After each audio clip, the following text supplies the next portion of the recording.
And this is awesome. What's up, guys?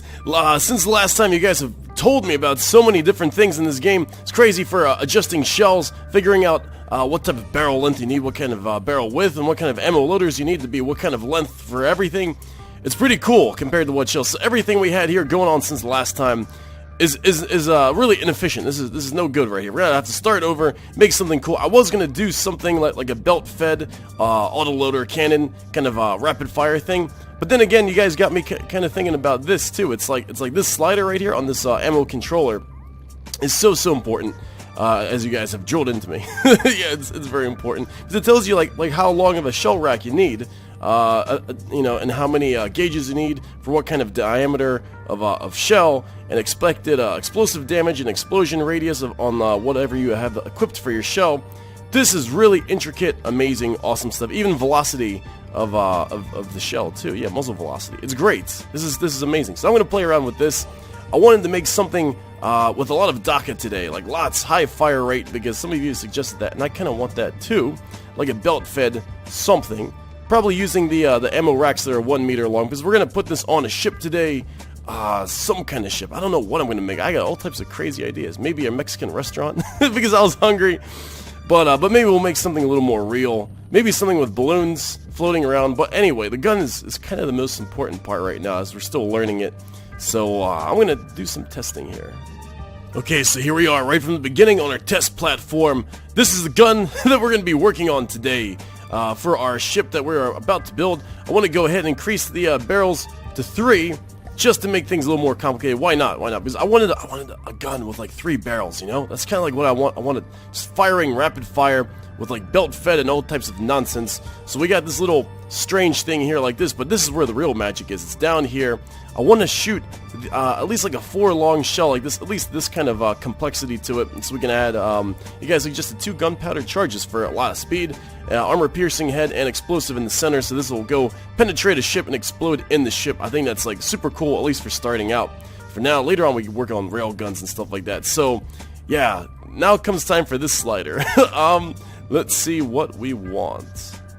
And okay, so I think I've decided what I wanted here. I want a shell diameter of like about 174 millimeters. So that's like this gauge right here. We're just kind of testing it out. So we're gonna need 2 gauge increasers right here like that to get to this diameter.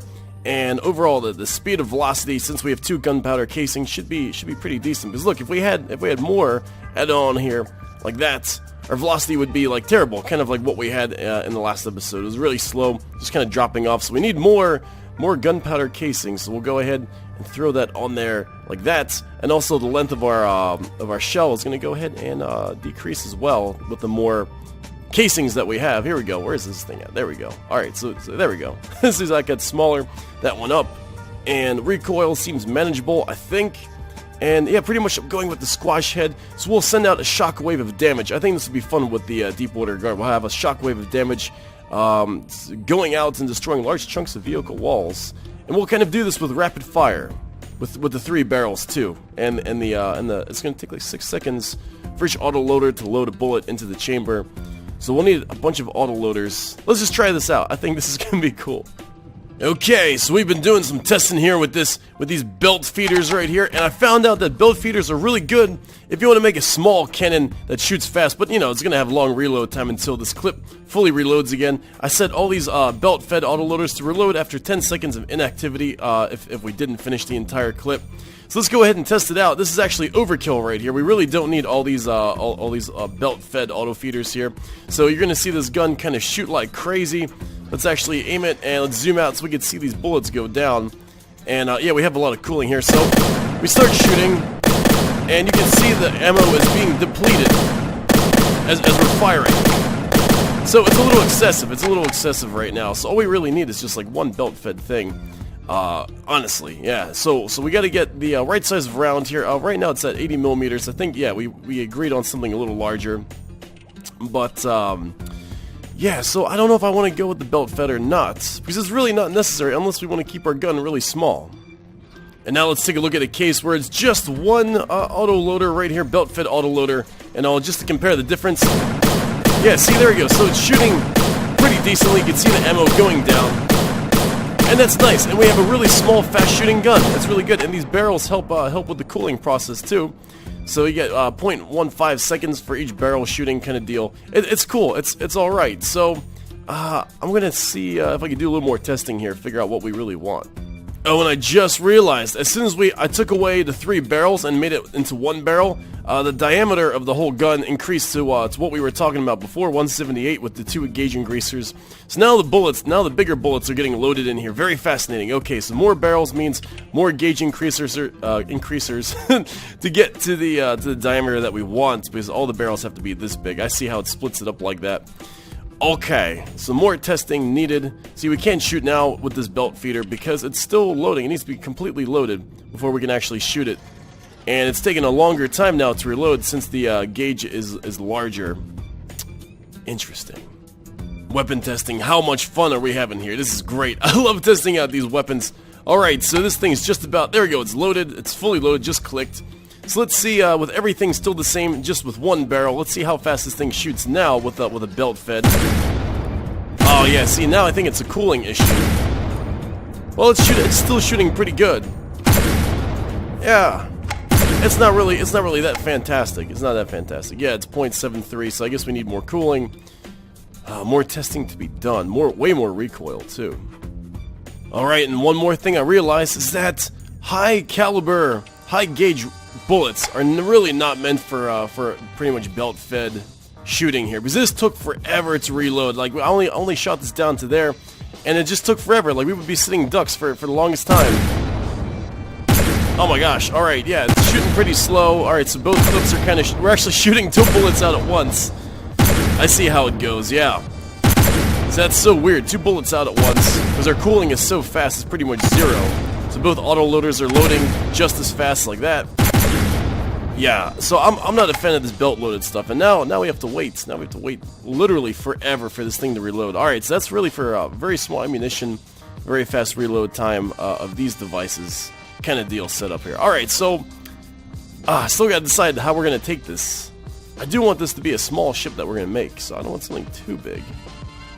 And I introduced you the Harmony. All right, so yeah, I didn't want this gun too big. Yeah, right. Okay, so we have the Harmony here. It's a 3-barreled, obviously 3-barreled cannon. It's very fast reload time, as we get I think 7 autoloaders on each side, and these are not the belt-fed ones, of course. These are the standard ones that I like because they're very predictable and they're very consistent. And what we went ahead and did here, well, let's actually just shoot it first so you guys can see what's going on. So it's very fast shooting, and it's consistent shooting too. I got the shooting rate down with the reload rate with all the autoloaders, so we can maintain this steady rate of fire pretty much indefinitely, like indefinitely. See, they're all loading up in there. It's all good. And the way I made sure I adjusted the rate of fire for exactly what we needed is right here. If you press Q on this part, it gets actually set the max rate fire per minute. I said the 240, which happens to be the right amount that our loaders can keep up with this gun with this many barrels at this diameter millimeter gauge. So 240 shots per minute is what we are putting out with 3 barrels here. And yeah, there we go. No overclocking or anything like that. It's a great gun. I like it a lot. And we have our shaped charges, which is great for like soft targets. We got this stuff right here at this exact thing. So we're doing like, not that much kinetic damage, but we're doing a lot of explosive damage and pretty much just radius. Like we got this kind of spread out of stuff here and thump damage. So it's gonna be interesting to watch. We'll see how that goes. But all right, so it's time to put this on the ship. Before we get around to any more building, we must test this gun out. I actually did some testing before I'm showing you guys this clip right here. I found out that these warheads are the best, really, for this stage in the game. As let's see here, it's these composite heads. They work pretty good. They're very high armor piercing, but they tend to shatter early on if the armor gets too dense, which is good. They kind of explode in the middle of the Deepwater Guard's holes. Not like I think we're gonna need that much help defeating these guys, but take a look at this. Let's get a little example here. We'll see how this thing performs. So you see it's shooting very quickly. I like it, and look at the damage it's doing here. This is actually a lot better damage than the other. I guess the flathead or whatever we were using before. So this kind of just goes here and just destroys everything, just so quickly. It's just really cool. It's I mean, like if we had one ship with this cannon on it, That would be like the only ship I think we need to take out the Deepwater Guard. And we're just rapid firing into this guy. Actually, this is the longest case I've seen one survive. There we go. So Water Buffalo down. Gun is good. Let's try it like on a Sea Viper here. Let's see if we can find anything else. Oh, that's not even. That's not even a. Oh, poor little guy. Poor little guy. Yes, this cannon's vicious, man. It's a vicious cannon. Alright, now time to finding out what we're gonna put this thing on. I'll be darned. So the building of a metal ship begins. I never really build with metal, but since it's such an abundance in the campaign, and since wood is pretty much paper now, so we're gonna have to build with metal. Yeah, gotta get this thing floating, gotta get this thing going to right amount of speed and all this kind of stuff. Buoyancy, I don't know, this is gonna be really weird. So I know this is something a lot of you have been waiting for me to start building metal ships, and now's the time. Not quite sure what kind of design I really want to go with here. I want to go with something cool, obviously, at least starting out. No Mexican restaurant right now. I want to get something like legit, something that looks cool, mounted, holding our mounted gun on it. Probably from like a center point or something. I don't know. Actually, I do kind of want a large cockpit area here too. So I'm not sure how I'm going to go about it. I might just raise this up into like a cockpit type of roof. Yeah, you be feeling me? Something like that, maybe? I don't know. This is kind of cool though. Kind of fun building with metal, so we're obviously going to need a bunch of air pumps in here to get this whole thing floating and going happy all about. But this is pretty good so far. I mean, like, yeah, there we go. That's like the cockpit area. Some windows up here. And, hey, you know what? That looks pretty neat. It looks like something. Looks like a heavy-duty, scary thing. Coming, that's for sure. Let's keep messing with it some more. I don't even know. I don't even know, man. Alright, so let's just, I mean, we're going to need, what are we going to need in here? Actually, I guess we're just going to need a big fuel tank, and I guess an engine. We don't need to generate our own ammo. All we need is just, like, what do we need on here? I guess no fuel pumper or oil processors. I guess just an engine for prop power. Well, we're getting some sort of armored vessel around here. I might just call this thing the Rock or something. No, we'll come up with something interesting. But, oops. Yeah, but it's a strange building with metal, because not everything floats, you know, when you build with metal. So, before we could get away with, like, big old solid pontoons of wood and this and that. And now this is an entirely different thing. This might even turn into a submarine. Who knows? Kind of looks like a submarine already. Got to add a little style to it here and there, but I think for the most part, this is going to be pretty cool. Pretty cool. Add a little bit of flair here and there, I suppose. We'll see. I don't know. I'm kind of happy with the gun that we made so far. We'll see how it performs in the campaign. But as for right now, yeah, I'm going to keep messing with this. We'll finish this ship up and make a name for it next episode. But, yeah, I'm looking forward to the campaign. This is armored stuff. Not used to it.